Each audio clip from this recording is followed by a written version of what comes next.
Dani and Adrian from Cradle of Filth. Welcome to Jyrki. Hello.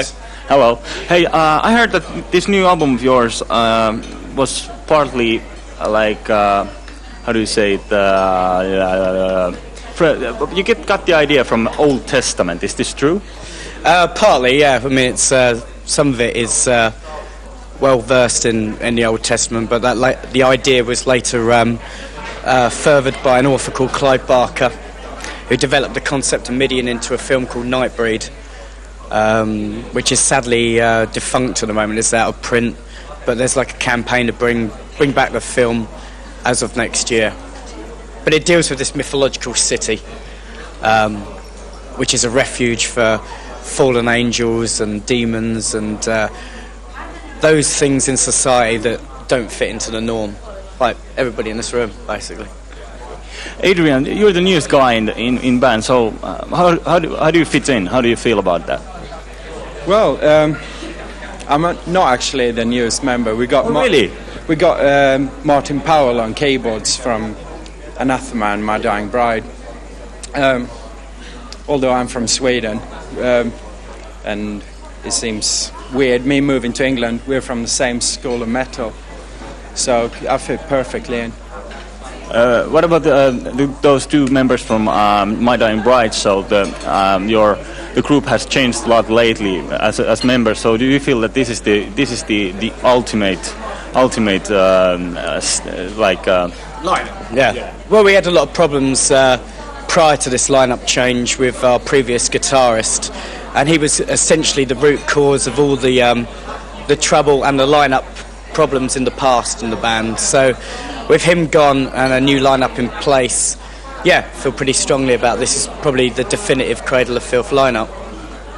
I always wonder when I hear some like black metal music or people singing about destruction and all that evil talk. So are you guys evil 24 hours a day? When you brush your teeth at night, do you say like Satan rules before you go to bed or something? No, we use black toothpaste, obviously, and like everybody else, we enjoy a few soap operas. No, I mean it's an attitude. It's of course we enjoy what we do. It's escapism, if anything. But at the same time, there are some people that are born of a darker character who enjoy this kind of thing. I don't think it's any different from the majority of people enjoying a good horror film or a gothic novel. Last summer, you were booked to Tuska Festival in Finland and some places in Sweden and Norway, but you had to cancel the tour. So what was the reason behind that? We made the choice to do an album instead. We felt we had the strongest songs, and since we cleared up the lineup problems, we wanted to get the album out.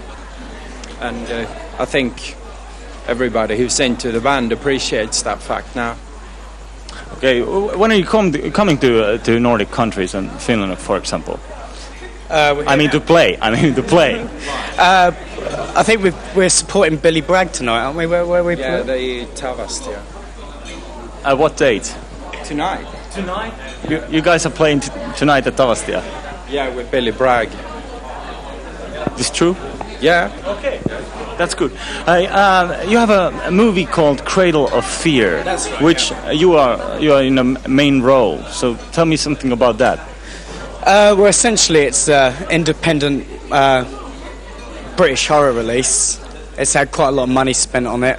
It shares a similar title with that of Cradle of Filth, obviously Cradle of Fear, because originally the video that you just played, the director of that used us, and we used him as a vehicle to bring out this horror film. But since its inception, it's grown to huge proportions. It's a really brutal film, and so for the first 6 months in Europe at least, there's one website where you can order it from on VHS and DVD, and that's www.cradleoffear.com. I believe Japan and America are taking it on cable channel. But it is, I can't stress how brutal it is. It's a really nasty film. But that's what horror's about. It's not about fucking Wes Craven or some other shit like that, It's not for teenagers, and I mean, it's a whole glut of like lewd and crude ideology. Okay, thank you for the interview. No, thanks for coming. All right.